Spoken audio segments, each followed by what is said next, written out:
Everybody, I'm Stacy with Stacy's Organizing and Decorating for Life. I'm here to help you organize your thoughts and decorate your perspectives.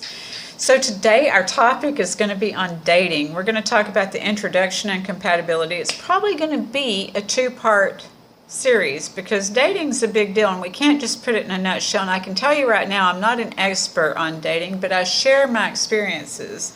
I've learned many things the hard way so I could find answers and solutions, and I try to share those with you all. So maybe you don't have to have the ass kicking I had. But also, if you have had the ass kicking, if you too learned things the hard way, then maybe you won't feel as, silly or stupid or naive, that you did. A lot of people feel a lot of embarrassment about that, so don't be embarrassed. Let's just move forward. So I'm talking to you today, whether you're 20, 30, 40, even under 20, 50, 60, 70, whatever age, dating is a challenge. I talk to many people, men and women, about dating. So that's why I'm talking about this today, is because, it's about getting clear on what we want. That's why I say that the introduction is very important, and then the compatibility. So if you like that that's our topic today, please hit the like and subscribe button below. But before we get started, I have to remind you that I'm not a doctor, psychologist, psychiatrist, scientist, any of those things, but I like those things. So sometimes I may share what I learn with you from those things. So I may refer to those things. What I am is a life coach. I have a webpage called stacyforlife.com. On this webpage, I write a monthly blog, which I'm going to start tomorrow. It'll be for April, and so I invite you to check that out, as well as there's a description of the services that I provide as a life coach dealing with addiction, codependency, and grief, but not exclusively to those things, because underneath those things lies a desire for healing and healthy relationships, as well as development of spiritual and soul consciousness, which is going to, gel into what we're talking about when we talk about dating, right? But it's also about getting comfortable in our own skin, digging that stuff up off of our soul and going within so that we feel whole, and that we feel comfortable in our own skin. So if you or anyone you know need help in any of those areas, remember that I'm stacyforlife.com, Stacy's Organizing and Decorating for Life on Facebook. You can look me up there. Or you can just email me at stacyronick@gmail.com. Okay? All right, so let's go forward into this dating thing. We're going to talk about my friend Jennifer. I got the okay from her to go ahead. Like I said, I've been talking with her again, and she said, could I talk a little bit about internet, meeting on the internet and internet dating? So we're going to talk about that a little bit. And we're also going to talk about what Charlotte had a great list of questions, and I'm going to put those down in the description below, because oftentimes when I'm talking to people about dating and compatibility, I instruct people, I suggest basically, you should make a list of what you want to find in a relationship. Don't write down, because most people, the reason that they keep having this pattern or this repetition is, they may need healing because they're focused on what they don't want and they're hurt from the pain of the past. So it's about making that list, and I tell them, make this list and then put it under your pillow, and then when you go on a date and a person doesn't resonate with that list, they don't, they're totally off of that list, it's hard to divert from that list once you make the list and get clear on what you want. So then you're not just settling, you're not just, I always tell people that, in relationships, we negotiate, we do not compromise. So you're not compromising yourself. So this list of questions that Charlotte has will help you get clear on that, because Charlotte and I are about the same age, and she too has made some mistakes in her dating and relationship life, and I don't think she minds me sharing that because she shared that on my Facebook page. So, but I'm just going to really give you the list of her questions because they were really very awesome. And her list of questions will help you create a list of what kind of person you want to attract. And then next week, we will be talking about how do you match up to that list that you created. Okay?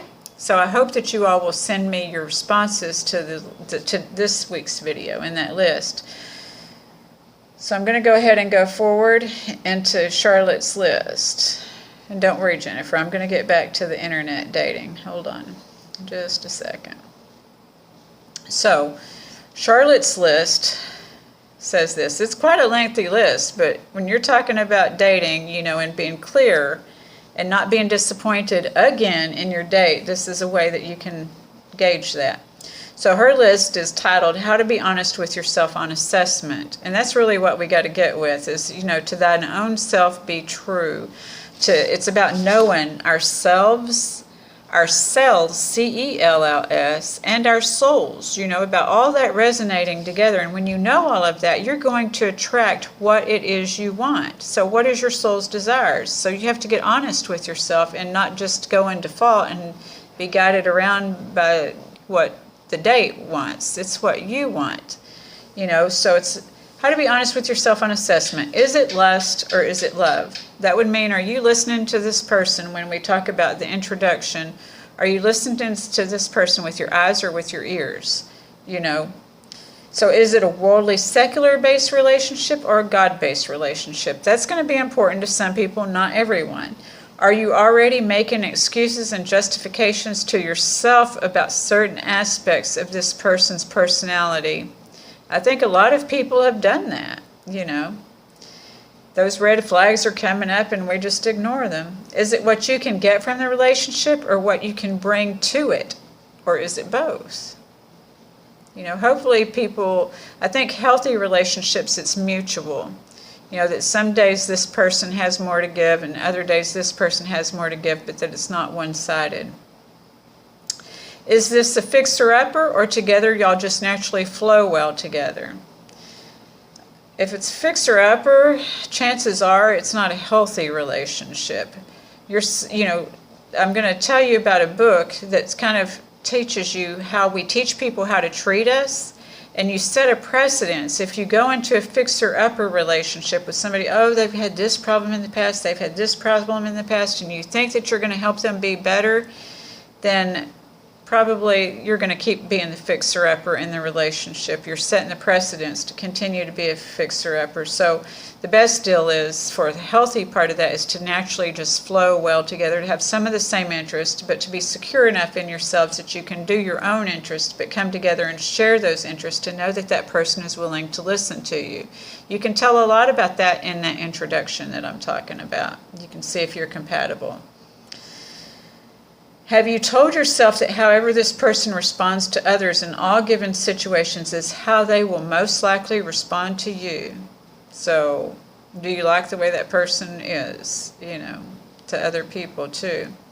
Do you both really want each other to live their best life, and what actions from each of you can you identify that proves this? So that's, making sure you get a supportive partner, and that's not just financially. That's getting a supportive partner, that is, cheering you on and telling you that they're proud of you and that they're interested in what you're doing, and that they listen to what you're doing.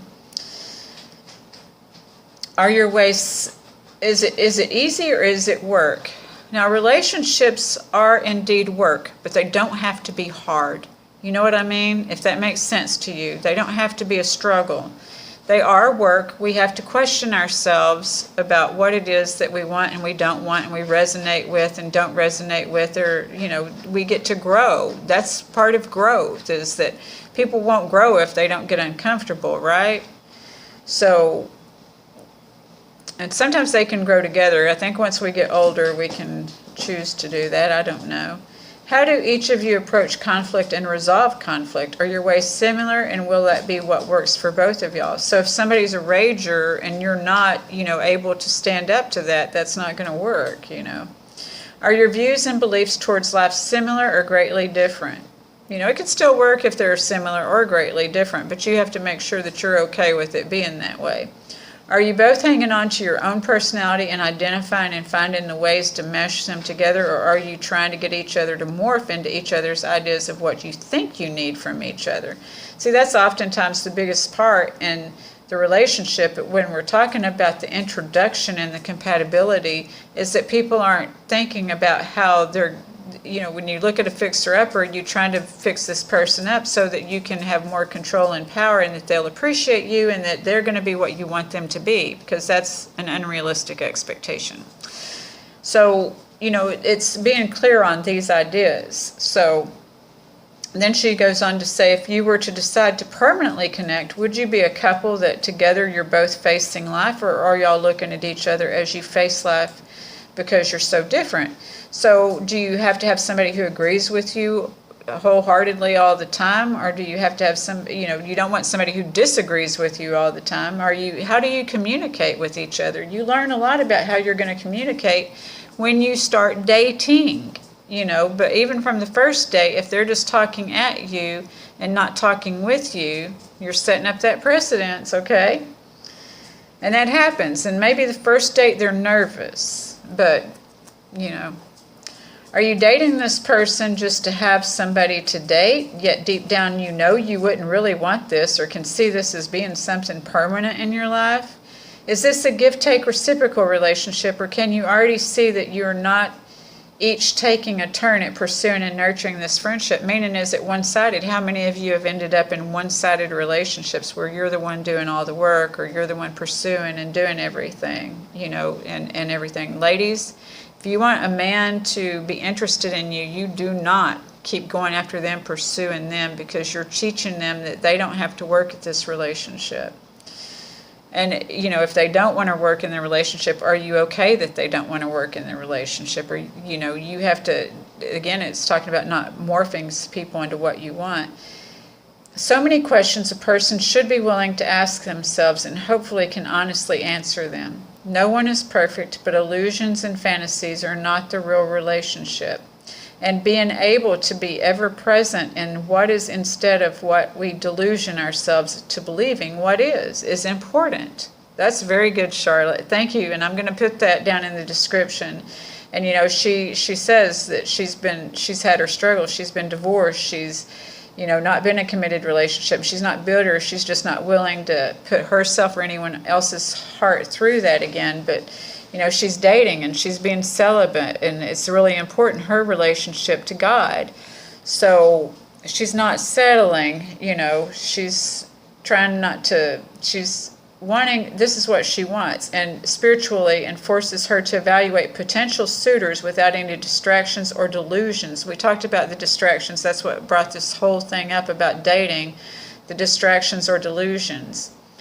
And and she admits she doesn't date as much because a lot of people aren't interested in dating, just dating. Sometimes they're still in that way, 60s, 70s, 80s, 90s, of just, doing it and seeing if it's there. So this brings me to Sandy. Sandy says how to realize early on if you're being manipulated, and then how to gracefully get out of the situation without feeling trapped. I'm coming to yours next, Martha. So, my answer to all of you is a book called The Rules, ladies, because it was all women who asked me these questions. Now, I've got to tell you, while women asked all those questions on the internet, I talked to 2 men before I recorded this video today, before I started recording and working on this video today. I talked to 2 men, and so this is the thing, is that I spoke to them, actually, spoke to them. So we can't say that the men aren't interested and aren't trying. I'm not saying that all men are, but there are some. So it's about us ladies learning to ask for what we want and need and desire, and men too, because when I talk to these men, they tell me that they put themselves out there. Not these 2 I talked to today, but another, group. They're like, I tell them what I want, and like I said, are you listening to what they want? Because that introduction, when I'm saying that introduction and that compatibility, that first date, it's important that you're talking back and forth, that you're interested in each other. Why are you going on a date? And a lot of people don't think about why are they going on a date. So this is where consciousness comes in, is why are you going on a date? You want to get to know each other. Now,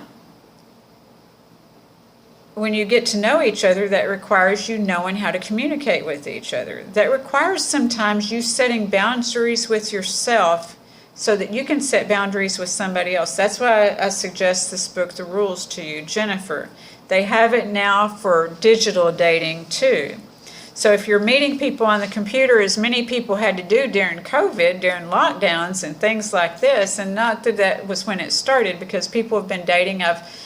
known less people who had successful dating relationships on the computer than I have people who have had successful dating relationships on the computer. And that's not to say that Jennifer's isn't going to work or anybody else's.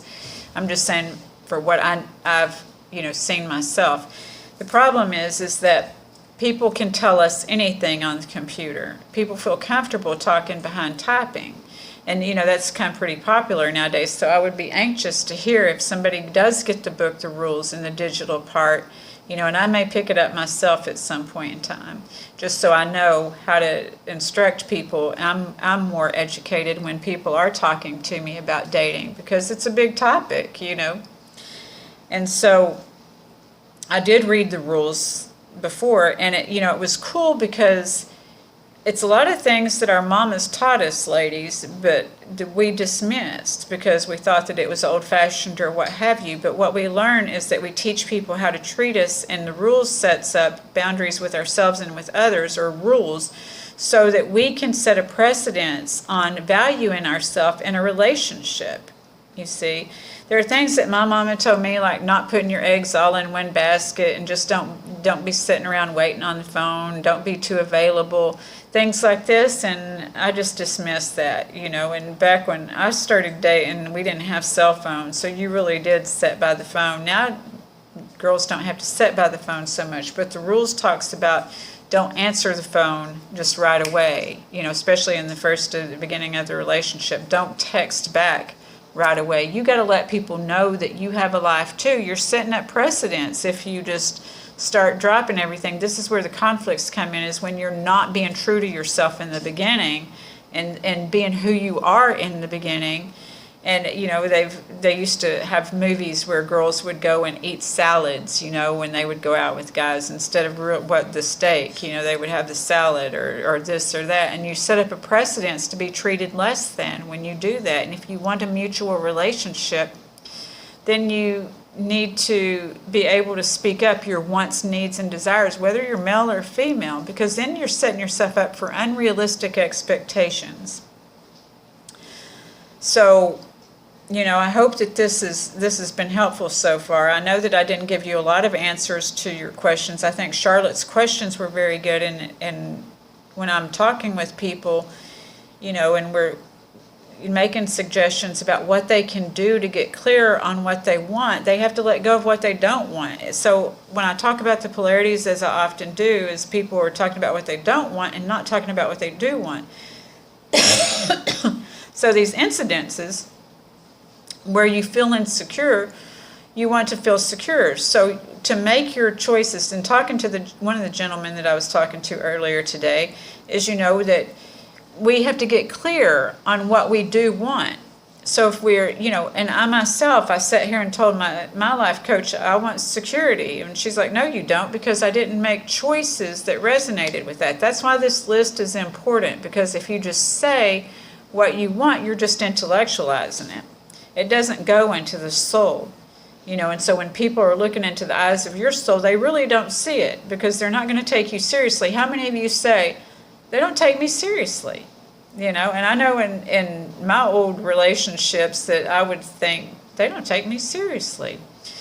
And if you want somebody to take you seriously, you have to be committed to what your seriousness is, and not resonate like that. Because when we're teaching people how to treat us, it's hard to untrain people what we train them to treat us, if that makes sense. And that's where people start getting upset, and there starts being fights and stuff like this. I'm just saying you can reduce the fights. There's always going to be a disagreement, not always, but there sometimes will be disagreements. But how we teach people how to treat us is very important, and it's important to do that at the beginning of the relationship, because it gets harder. Because when you try to set boundaries later, when I'm also talking with people about learning to set boundaries, people are going to get pissed when you start setting boundaries when you've not set boundaries in the beginning. So this is why I thought this would be important to talk to you about, is that introduction and seeing if you are even compatible. Because a lot of times people just label people after a breakup as just they're this, they're that, but really, were they ever even compatible? I like to see my older relationships as well. We really weren't compatible, but I did get to heal from those relationships. and that's what we do if we're, being conscious and aware of what we're going into in our relationships. So I'm going to read the quote because that's what Martha said, is that she loved the quote. And then I'm just going to kind of send you into a visualization to get clear on what I'm talking about here, okay? I haven't done that in quite a while, so I thought I would do that, and hopefully it will be helpful. Martha said that the quote was perfectly said. Here is the quote, okay? The quote is, "My great hope is to laugh as much as I cry, to get my work done, and to try to love somebody, and the courage to accept the love in return." And this is a quote by Maya Angelou. And so I'll post that too after that list of questions, okay, on the description. Again, it's, "My great hope is to laugh as much as I cry, to get my work done, and to try to love somebody, and the courage to accept the love in return." All right, so let's do a visualization, because let's get clear on how we're going to meet people. And I know it's really weird talking about how we're going to meet people, because it's been challenging for me to suggest how people can meet people when they tell me that they're lonely, during this COVID, and they want a date, and they want to meet people. And how do you meet people? And many people have met people on the internet, but we want to be with people. So I want you just to start breathing in. Close your eyes and breathe out. Breathe in and breathe out. Breathe in and breathe out. So visualize yourself. Perhaps you've met somebody on the internet. Keep breathing. And how are you going to meet them in person? Because the thing is that you do want to meet them in person. Picture yourself, if you're a female, because females tend to be more vulnerable, and if you're a female who wants a suitor, most of us want to be pursued at some point in time. A lot of females pursue in the beginning, but they're setting themselves up to be the pursuer all the time in the relationship. They're going to feel like they're the ones doing all the work.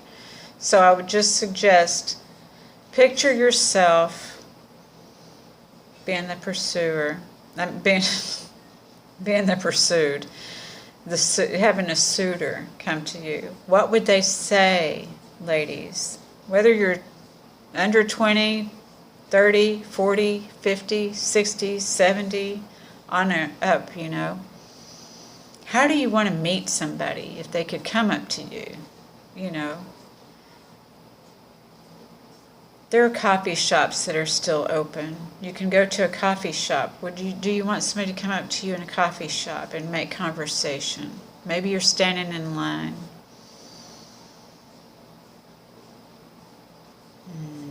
Maybe you have tattoos and you want somebody to recognize your tattoo. Maybe it's a special tattoo, and it has some significance that a special person would recognize. Maybe you're running or walking in a park and you're feeling good with nature. Maybe you want somebody who's also connected to nature, and imagine that person speaking to you, and what kind of smile they have. What kind of smile are you attracted to? What kind of eyes are you attracted to? What would they say to you? What would this person say to you that could get your attention?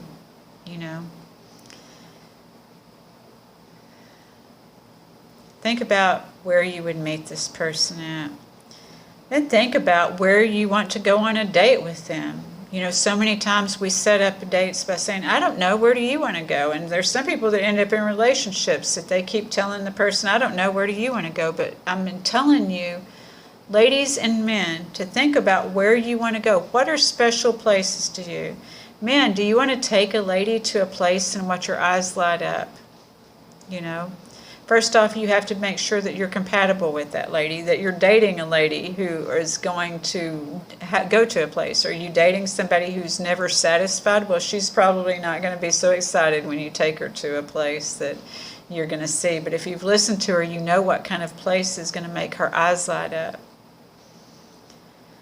Ladies, think of the kind of place that you want to go to, that you would be proud and happy to walk into with your date, and that something that you want to eat, something that tastes yummy. Not just think about the date, think about what you want to eat. What kind of food do you really like? You want to enjoy your date. And you want to picture them paying for your date and respecting you and respecting your time. You want to picture yourself not thinking about, are they expecting anything from it? Knowing that you are valuable and you are whole in yourself. And if they do expect that, you know that that's not the person you want to date if that's not what you want to do. Or you can say, no, I'm not interested in that, and see if they still ask you for a date. It's about knowing who you are, once again, being true to yourself. So breathe in, continue breathing in. And I hope your eyes are still closed while you're visualizing these things. Because really, no one's just going to fall on your doorstep. They're not. So think about how you want to do. What do you want to do? We don't want to go into dating with fear. If we want to create a love relationship, we have to be that love. So what do you love? Men and women, what do you love? What do you want? And then you make that list and you don't deviate from that list. So I hope that this visualization, you can open your eyes now, I hope this visualization has helped, and that you understand that the person isn't just going to fall on your doorstep and be Mr. or Mrs. Right. They're going to be a Jehovah's Witness or a salesperson of some sort, which really they're not coming to your doorstep so much these days anyway either. And I'm not saying, I have friends that are Jehovah's Witnesses. I even like some of the things that Jehovah's Witnesses, I like all the faiths have something to share. So I'm not saying anything like that. I just know that they're notorious for coming to the doors. So are the Baptists. And everybody else used to be, but nowadays not that many people are kind of just dropping to the doors. And you're lucky if you do get to go out to the coffee shop and those type of things, or go for a walk, But those are good ways, good healthy ways to meet people, And so when people seem hopeless and like they can't meet people, and if you've met somebody on the internet and you want that connection in person, make sure that you're going to set this up to where it's mutual with those questions.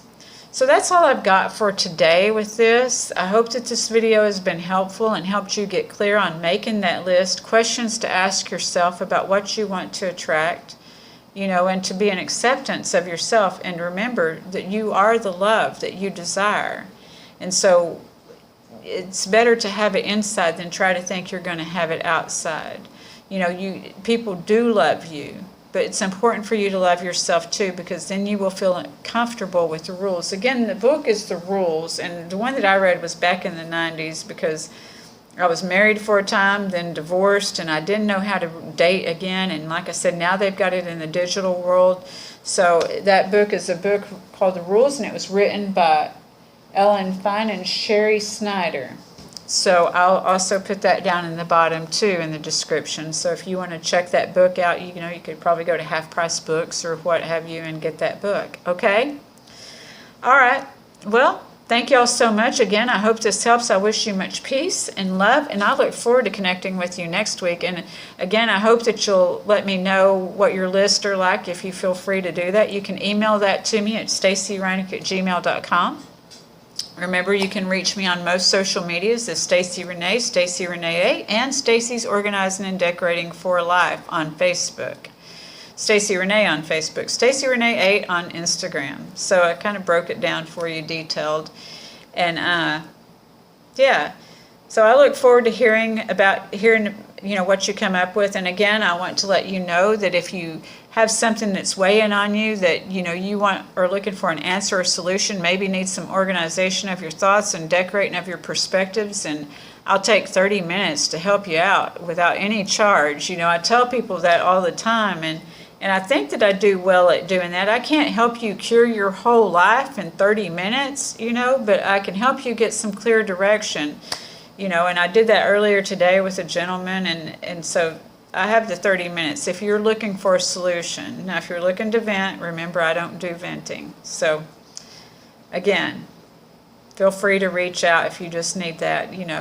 I want everyone to make it, and I know these are crazy times, and if I can help, I love to help, okay? All right. I'll see y'all next week. Thank you so much. Bye.